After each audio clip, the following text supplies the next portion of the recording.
Maxime Piveteau. Moi j'étais cycliste avant, je dis avant, aujourd'hui j'ai arrêté le sport au niveau en 2013. Aujourd'hui je me suis reconverti, je suis en école de commerce. Le vélo, j'avais commencé en 2005 ou 2006. Pour moi c'est le sport familial, mon papy en faisait, mon père en fait, et c'était un peu d'ordre naturel d'en faire, et puis une vraie passion autour de ça dans la famille, etc. J'ai accédé vraiment au haut niveau en 2010, on va dire, quand j'ai compris qu'il y avait des possibilités de titres nationaux et même plus. J'avais eu mon premier titre de champion de France en 2010, ensuite j'ai intégré le pôle France de Talence à Bordeaux, donc cette même année suite à cette prestation. Et les années d'après, à partir du junior, j'ai commencé à être appelé en équipe de France à plusieurs reprises, sur la Coupe du Monde, Championnat du Monde. On a fait des médailles européennes avec les gars.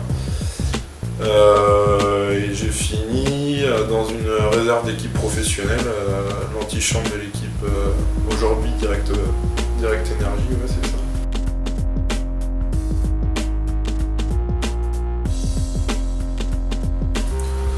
Je dirais que le mental on le retrouve à plusieurs niveaux, ça veut dire du niveau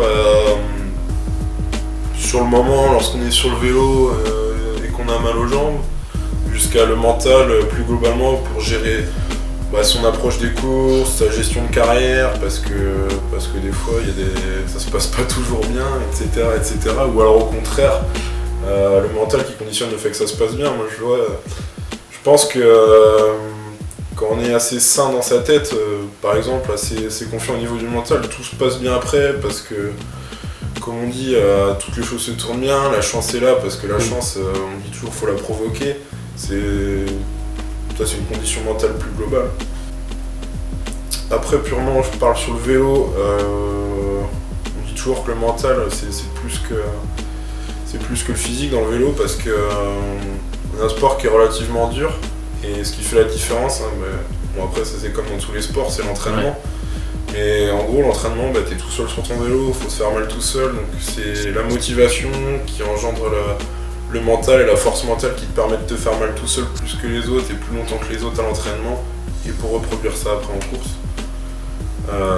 Ça c'est pour la partie mentale, gestion physique. Après plus sur la gestion de carrière, je dirais c'est l'approche des courses, c'est ce que je parlais juste avant, toute la psychologie autour de la saison, comment ne pas rater une course, comment gérer sa pression,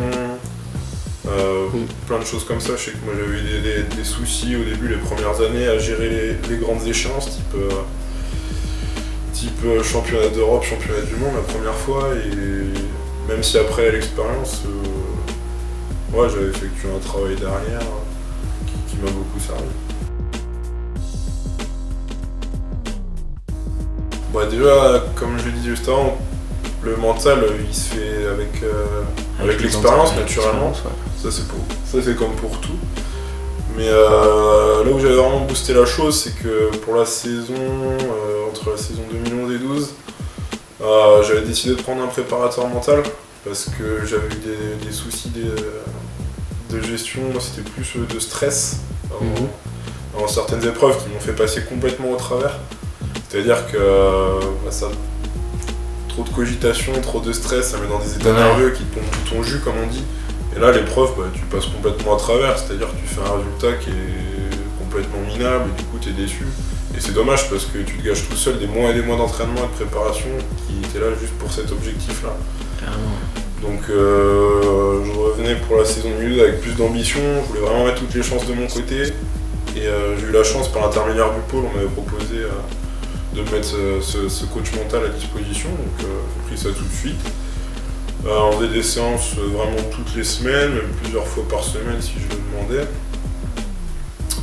Et là c'était vraiment un travail, au début on faisait tout ce qui était sophrologie, puis d'apprendre à se connaître, se poser les bonnes questions, savoir pourquoi je fonctionne comme ça, mettre des mécanismes en place pour lutter contre ça, et inverser et se transformer ce stress en pression positive qui devient vraiment une énergie au moment de la course.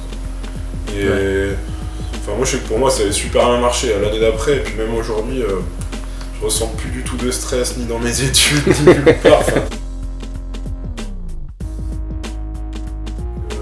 mine de rien, moi je sais que là ça m'a servi certes dans le sport, mais au final ça me sert pour moi dans ma vie. Enfin, ça m'a fait grandir sur quelque chose qui de toute façon ne me sert pas que dans le sport.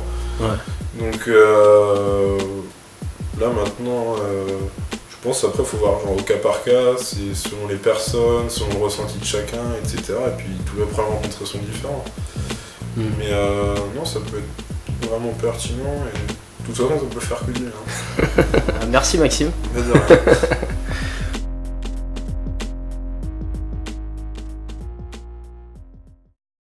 Avant une compétition, donc j'essaie de me mettre un maximum dans ma bulle. Voilà, il y a plein de petits détails à régler juste avant la compétition.